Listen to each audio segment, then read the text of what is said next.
তো আজ তোমাদের শেয়ার করব মোটা ব্ল্যাঙ্কেট কিভাবে বাড়িতেই খুব সহজে পরিষ্কার করা যায়।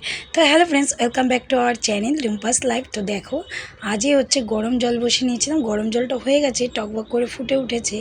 তো পাতা দিয়ে দিয়ে জাল দিয়েছি, গ্যাসের যা দাম, তো গরম জলটা দিয়েছি। দেখো, গরম জল দিলে কি হয় না, তোমাকে আলাদা করে খাটনি বা সার্ফের পরিমাণটাও কম লাগে, কিন্তু পরিষ্কারটা খুব ভালো হয়ে যায়। তো গরম জল তো অনেক গরম, এক হাঁড়ি গরম জল, তার সাথে ঠান্ডা জল মিশিয়ে দিয়েছি, না হলে তো হাত পুড়ে যাবে।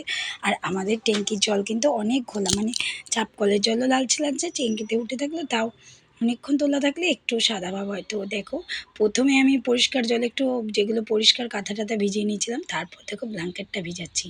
এটা কিন্তু অনেক ভারী ব্ল্যাঙ্কেট। তো মোটামুটি প্রায় 10 বছর গায়ে দিচ্ছি বিয়ের পর থেকে সেই। তো দেখো, ভালো করে সার্ফ দিয়ে ভিজিয়ে দিচ্ছি। তো দেখো, গামলার উপর উঠেছি, আর চার সাইডে যা স্লিপ, যদি আমি পড়ে যাই আমার যে কি অবস্থা হবে তার কোনো ঠিক নেই। তো দেখো, কম্বলটা হচ্ছে পা দিয়ে একদম খুঁচে খুঁচে দিচ্ছি। তো দেখেছো কি সুন্দর, গরম জলে দেওয়ার সাথে সাথেই মনে হচ্ছে যে পরিষ্কার চকচকে লাগছে। তো আমাদের বাড়িতে যেহেতু অসুখ ছিল, কাল কাকা শ্বশুর মারা গেছিলো, তো ব্ল্যাঙ্কেটটা আমি ইচ্ছা করে তুলিনি, কারণ গায়ে দিয়েছি, নোংরাও হয়েছে ব্ল্যাঙ্কেটটা। তো দেখো, একদম খুঁচে খুঁচে একদম পা দিত। এই ভিডিওটা কিন্তু বাবাই করে দিয়েছে, না হলে এত সুন্দর করে তোমাদের দেখাতে পারতাম না। তো দেখো, গামলার মধ্যে ভিজিয়েছি, আর এইভাবে পাইপের জল দিয়ে নিয়েছি, দেখেছো? তো পাইপে জল দিয়ে ভালো করে করে নিচ্ছি। আর এত ভারী কম্বল আমার। আর আমাদের বাড়ি না, মানে আমাদের তো শ্বশুর বাড়িতে অনেক বড় গোষ্ঠী, শ্বশুররা 6 ভাই। তো বেশিরভাগ কেউ মারা গেলে শীতকালেই মারা যায়, তাও তো এইবার বড় কম্বলটা আগে আগে তোলা হয়ে গেছিলো, গরমের একটু ভাবও পড়ে গেছে।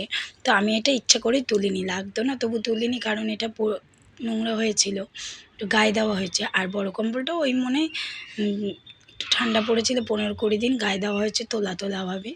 তো ওটা রোদ দিয়ে তুলে রাখা হয়েছে। আর এটা দেখো, সে বিয়ের পর থেকে 10 বছর গায়ে দিচ্ছি। তো কেউ বলবে এটা 10 বছর ধরে গায়ে দিচ্ছি। তো দেখো, এক হাতে সব করা কিন্তু খুব কষ্টের কাজ। তো দেখো, এই দেখো, চিপে চিপে এইভাবে নিচ্ছি, ধোয়া হয়ে গেছে, পাইপ দিয়ে দিয়ে ভালো করে জল দিয়েছি। তো যাদের কিন্তু চাপ কলে পরিষ্কার করতে, তাদের একটু কষ্টে। আর পুকুর টুকুর হলে তো কোনো কথাই নেই, পুকুর বা নদী হলে। তো দেখো, ওয়াশিং মেশিন ছাড়া বা কোনো কিছু ছাড়া এইভাবে কিন্তু পরিষ্কার করা যায়। ভালো করে চিপে, দুজন হলে খুব ভালো হয় জল চিপতে। তো দেখো, কলের মাথায় তুলেছি, তারে তুললে তার ছিঁড়ে যাবে, কলের মাথায় তুলে জল ঝরিয়ে নিলাম। আর এতগুলো দেখো কাছাকাছি করেছি। আর এই দেখো, লাস্ট মেশ হচ্ছে কম্বলটা রোদে ফেলে দিলাম, দেখেছো?